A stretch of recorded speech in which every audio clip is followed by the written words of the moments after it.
দর্শক আপনারা দেখতে পাচ্ছেন আমি এই মুহূর্তে সোনিয়াঘাটে অবস্থান করছি। কীভাবে মারছে সোনিয়াঘাটে অবস্থান করছি। এখানে সিএনজি আলাদের যে একটা একটা দাবি ছিল যে তারা মিটারের ভাড়া নিবে না। মিটারের প্রতি তাদের একটা দাবি ছিল যে আইন করা হয়েছে মিটারে যা ভাড়া উঠবে তাই তারা নেবে। তারা সেই দাবি মানতে রাজি নয়, এর জন্য তারা সোনিয়াঘাটে অবস্থান করেছে এবং তারা সাধারণ জনগণকে বিপাকে ফেলেছে। অনেক গাড়ি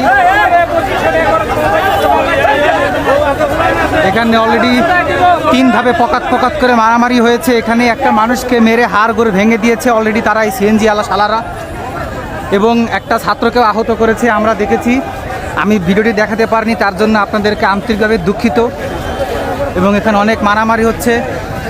আপনাদের হাতে শলা, ঝাড়ু, লাঠি, ঠিক আছে, দা, বটি, খুন্তা, কুড়াল এগুলি ছাড়া যা আছে সব কিছু নিয়ে আসুন, তাদেরকে প্রতিহত করুন। তাদেরকে অনতিবিলম্বে দেশ থেকে প্রতারিত করতে হবে। এদেরকে দেশে রাখা যাবে না। আপনারা দেখতে পাচ্ছেন এখানে অনেক মানুষ গাড়ি আটকিয়ে রেখেছে এবং এখানে যে আপনারা দেখতে পাচ্ছি এখানে আরেক ধাপ মারামারি হবে। এখন গাড়ি যেহেতু ছেড়ে দিয়েছে, পুলিশ এসেছে, আমরা দেখতে পাচ্ছি অলরেডি এক ধাপ পকাত মারামারি হয়ে গিয়েছে। দেখতে পাচ্ছেন এই যে দেখেন কীভাবে সাধারণ মানুষগণ উঠছেন। এখানে এই যে 2-3 জন পুলিশ এসে গাড়ি ছেড়ে দিয়েছেন অফিস টাইম। দেখেন কীরকম একটা অবস্থা এখন এইখানে। আপনারা সবাই এই সিএনজি আলাদেরকে বয়কট করুন।